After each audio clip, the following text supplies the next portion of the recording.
বিধৱাটোহে দেখিলোঁ। এই তই ৰাস্তাত কিয় পুৱাই পুৱাই ওলাই আহা? কুলক্ষণীটো এইটো বাটেদি কত কিমান মানুহ আহে তই জানানে? তোক দেখা পালি যাত্ৰা ভংগ হৈ যায়। কত মানুহ বজাৰত যাবা আহে, কত মানুহ শুভ কামত যাবা আহে। কাৰণ তই এটা বিধৱা কুলক্ষণী। বিয়া হোৱা 6 মাহ নহওঁতে তই পৰিয়ালৰ মূৰটো খালি। এতিয়া বাকী ৰাইজৰ মানুহৰ মূৰ খাবা আহিছা।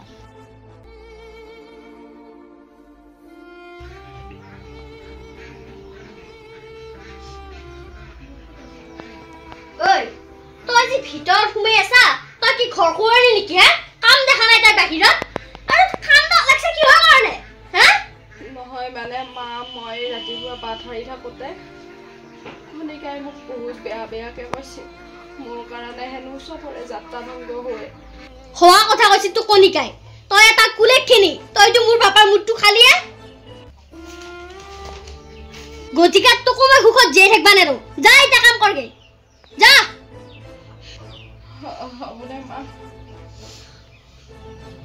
কান্দি দেখাবা আহিছে তাই মোক।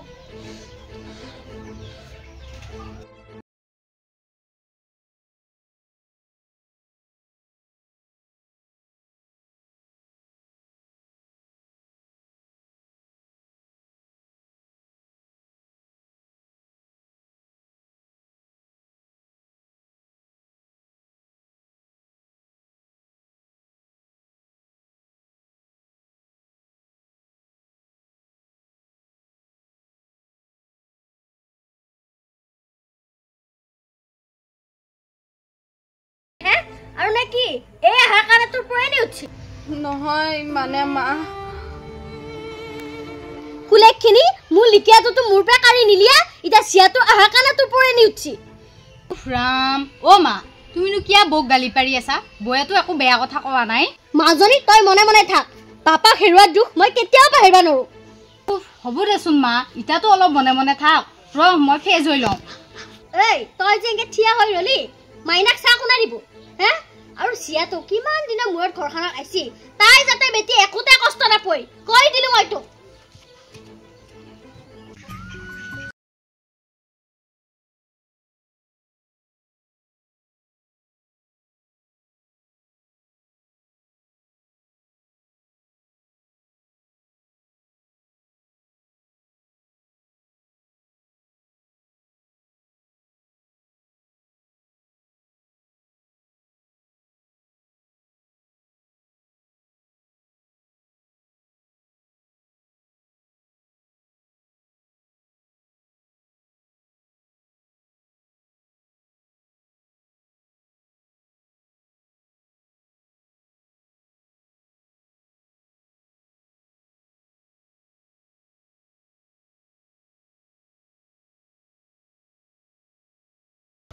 মাজনী লেকচাৰ পিছত মাৰবি, আগতে চাহখিনি খা ঠাণ্ডা হ'ব। আৰু তো কথা কলি তো একোৱে নালগে। হে এই ভাতৰ যোগাৰ কৰগে যা। হ'ব মা। এই মাজনী বেটা অলপ দূৰত থাকবি। লেৰেলা মৰম দেখাবা যায় এই মাথাটো নাখাবি তই।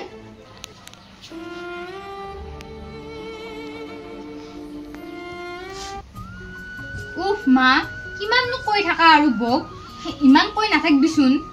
নহয় মাইনা মই হোৱা কথাহে কৈছো তোক। হলিও বৰনো কি ভুল?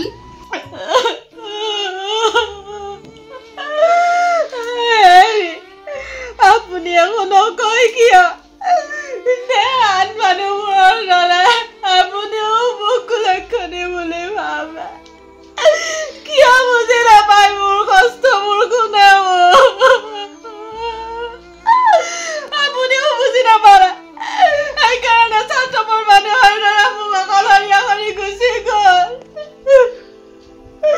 এবাৰো ভাবি নাচালে মই কেনেকৈ জীয়াই থাকিম।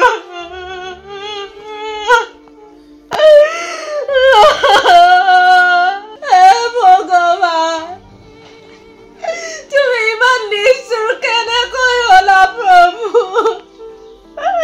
মানুহটোক মোৰ পৰা কাঢ়ি নি কি শান্তি পাইছা প্ৰভু তুমি? মই কেনেকৈ মৰি মৰি জীয়াই আছো মইহে জানো। তাতকৈ মোকো মাৰি নেৰা কিয় প্ৰভু? মাৰিলে না কিয়?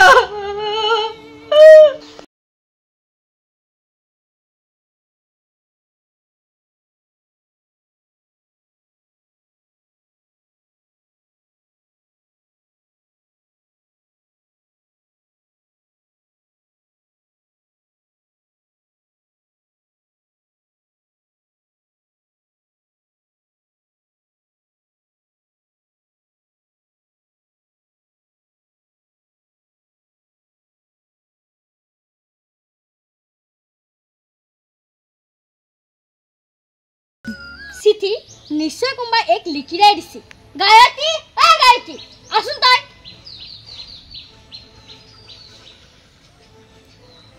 কি হ'ল মা? কি হ'ল? এইখন লও। চিঠি? চিঠি? কোন লিখিয়াৰ লগত তই কি কৰি আছে?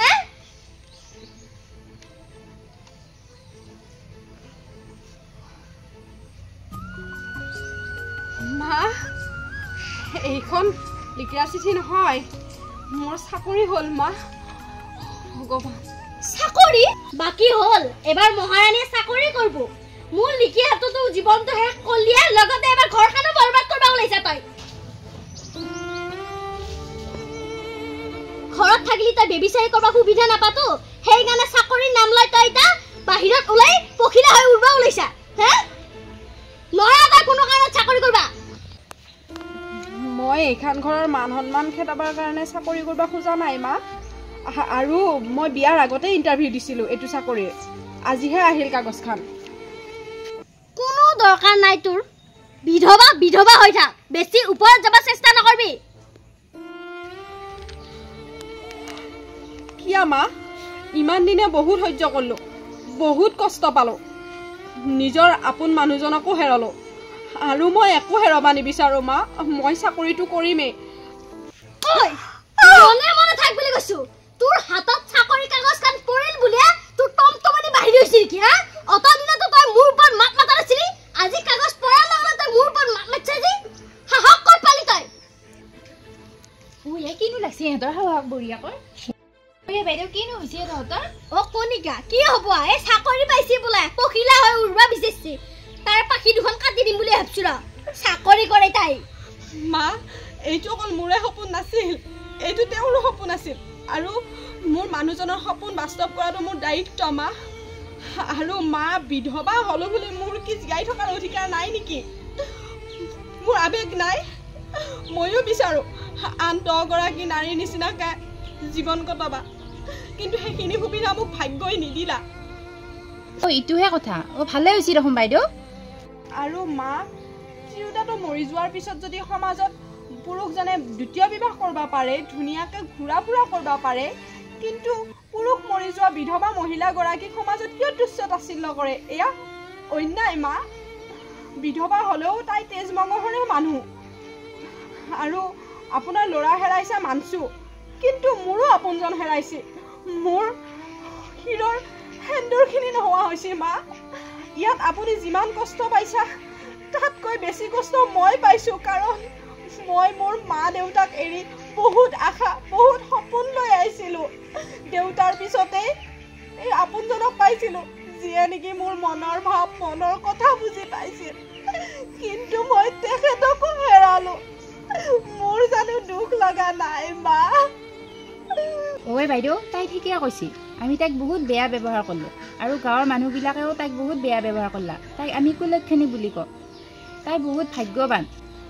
কণিকা, তই ঠিকে কৈছা। মই আজিহে বুজি পাইছোঁ কথাগিলা। মোৰ বহুত ডাঙৰ ভুল হৈছে, এই লগত মই ইমান অন্যায় কৰিছোঁ। এতিয়া বুজি পালি না বাইদেউ? এতিয়া দুয়োটাই মিলা প্ৰীতিৰে থাক। গায়ত্ৰী, তই মোক বেয়া নাপাবি, তই বহুত বেয়াকৈ ক'লোঁ মই। এতিয়া মই যাম দে। কণিকা, তই যা। বোৱাৰী, তই মোক মাফ কৰি দিবি। মই তোক বহুত অত্যাচাৰ কৰিছিলোঁ। মা, এতিয়া বুজি পালি নে? মই ঘৰৰ ভিতৰৰ পৰা চবখিনি কথাই শুনি আছিলোঁ। আৰু এই আধুনিকতাৰ যুগত ইমান বেয়া মনৰ চিন্তা লৈ তুমি ইমান দিনে বহুত অশান্তি কৰি আছিলি। মাইনা, তই ঠিকে কৈছা। যিদিনাখন আমাৰ ঘৰৰ পৰা বাপা নোহোৱা হৈ গৈছিল, বাপাৰ দুখী এই বুলিয়ে ভাবি মই এইক বহুত শাস্তি দিছিলোঁ। মোৰ বহুত ডাঙৰ ভুল হ'লে মাইনা। মা, তুমি নাকান্দিবিচোন।